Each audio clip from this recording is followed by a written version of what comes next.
and friends, I'm Chun from SJKC Balakong. My school code is BBC 4034. Today, I would like to share with you all a story entitled The Durians and the Cucumbers, written by Daerah. This storybook has 22 pages and was published by Pencalonan of SDN BHD. Yaya was an adventurous dragonfly. He has been to many places, so he has many friends of different species everywhere. One morning, Yaya arrived at an orchard. He decided to rest on a blade of grass. The blade of grass told Yaya he was so scared because the durians and the cucumbers were fighting. Yaya was surprised since he knew the cucumbers and they were peaceful creatures. So, Yaya decided to go meet with the cucumbers first. When he arrived, he met his friend Kimba. Kimba complained that the durians fell out of their trees and let out a sickening smell. Durians were too proud and arrogant. Yaya hoped there would be a peaceful solution to this war, but to do that, he must go to the Durians orchard first. When he arrived at the Durians orchard, the leader of the Durians, Big Thorn, stood before Yaya. He asked why Yaya was here. Before Yaya could answer, a durian fell from a tree and thought Yaya must be a spy. Big Thorn was angry. But then, Yaya explained he was just here to help.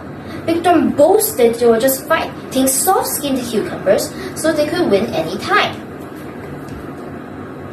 Suddenly, Yaya had an idea to teach these durians a lesson. He suggested that his body was smaller and softer than that of the cucumbers. Why don't they fight him first?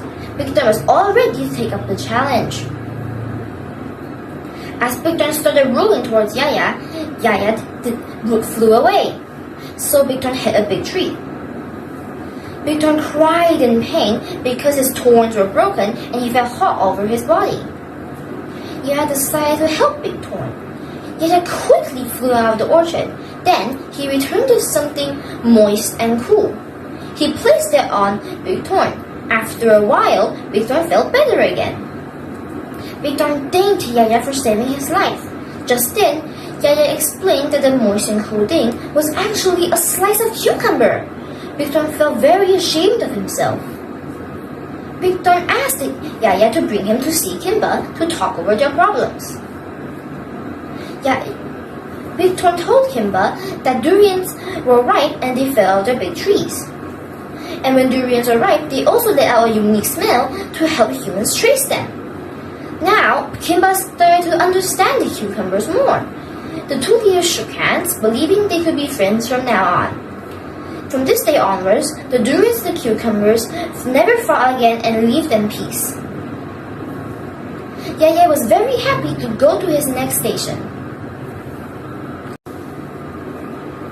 The moral lesson of the story is that we should not try to use violence to solve issues. Instead, we should try to negotiate and look at things from another person's perspective. The second moral value of the story is that different races of people living together must try to understand each other and respect their differences. Yaya's fantasy adventures consists of 10 books with the helpful and adventurous dragonfly as the main character. Throughout Yaya's journey, he faces different problems of different people. And with his intelligence and willing spirit, Yaya helps those in trouble and solve their problems, and instills moral values into their everyday lives. Simple messages, easy-to-read text, and stimulating illustrations are what young readers will find and enjoy in the series. Thank you.